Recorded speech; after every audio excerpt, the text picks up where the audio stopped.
Grand Bassam, porte de la foi. C'est sur cette terre que débarquèrent pour la première fois, et par un temps clément du 28 octobre 1895, les premiers missionnaires qui foulèrent le sol ivoirien. C'est encore sur cette terre que le Seigneur a choisi d'appeler à l'existence, et pour sa gloire, la construction de la cathédrale Saint-Esprit, symbole de l'exaltation de la troisième personnalité de la Sainte Trinité, au cœur du diocèse de Grand Bassam et pour les rayonnements de l'Église catholique en Côte d'Ivoire.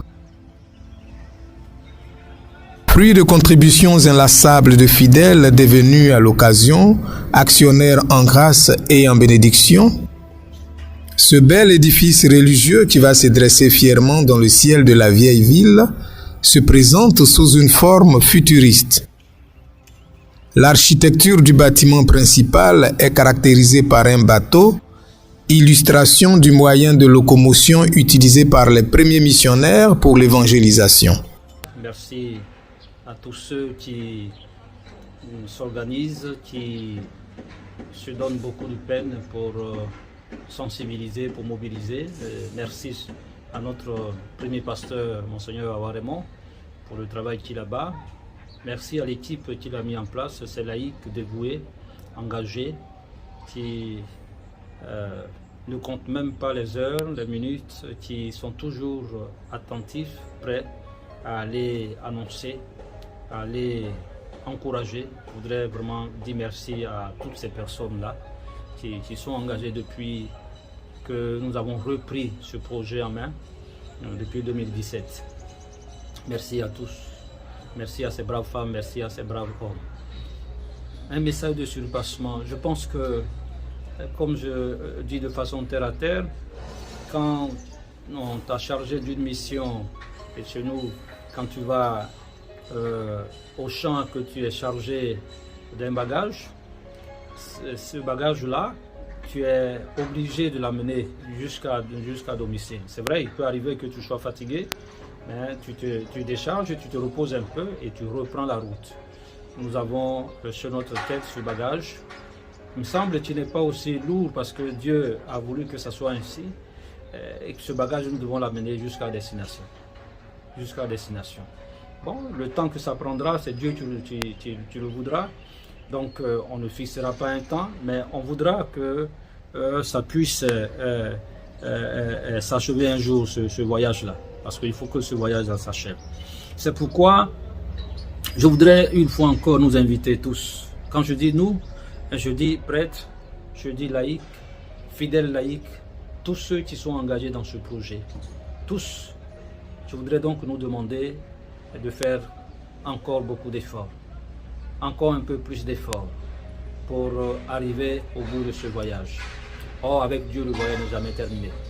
Mais pour la construction de sa cathédrale, il faut qu'on arrive, j'allais dire enfin, au bout du voyage, pour que tous nous puissions nous y retrouver, pour célébrer la gloire de Dieu, pour célébrer la magnificence de Dieu, pour faire fraternité. Et donc, on a beaucoup d'efforts à faire. Je parle de chiffres. Pour cette année, pour qu'on puisse nous livrer les grosses œuvres. Alors, quand on parle de grosses œuvres, c'est la cathédrale couverte, les bétons donnés, il n'y a pas de revêtement au sol, il n'y a pas de peinture, mais des grosses œuvres pour nous livrer des grosses œuvres. Et puis le bâtiment annexe, c'est-à-dire le bâtiment sacristie, il nous faut au bas mot 1,3 milliard. Oh, c'est un chiffre qui peut-être fait grincer, peut-être fait frémir, mais c'est un chiffre que humainement on peut atteindre. Si chacun y met du sien, si chacun met un peu de volonté, si chacun sensibilise. Alors, chers confrères, curés de paroisse, vicaires, je voudrais nous engager sur ce chemin-là. Faisons ce bout de chemin avec le Seigneur. On n'aura pas certainement fini de construire toute la cathédrale, on aura fait, n'est-ce pas, ce long et ce beau chemin. Alors, sensibilisons, encourageons, mettons-nous en esprit, organisons des moments de récolte de fonds, parce que c'est cela qui peut nous permettre de construire cette cathédrale. L'argent, les chiffres, Monseigneur l'a dit, n'ayons pas peur des chiffres. Et il a raison. Parce que si on veut la voir, on se donne les moyens. On se donne du courage. Travaillons et n'ayons pas peur. N'ayons pas peur parce que c'est Dieu qui construit sa cathédrale. Providence, oui, Dieu est providence. Et au creux de la vague, il intervient toujours. Mais il intervient avec l'homme. Il utilise la sagesse, sa sagesse, pour aiguiser notre sagesse et notre intelligence.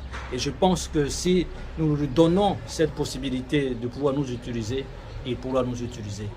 Avançons, n'ayons pas peur. Avançons et ayons confiance. Parce que notre Père, l'évêque l'a dit, confiance, on avance. Confiance, on avance pour construire notre cathédrale. Confiance avec le Seigneur qui est providence. Soyons toujours éveillés. Parce qu'il nous reste encore un bout de chemin à faire, ce bout de chemin que nous devons faire avec le Seigneur.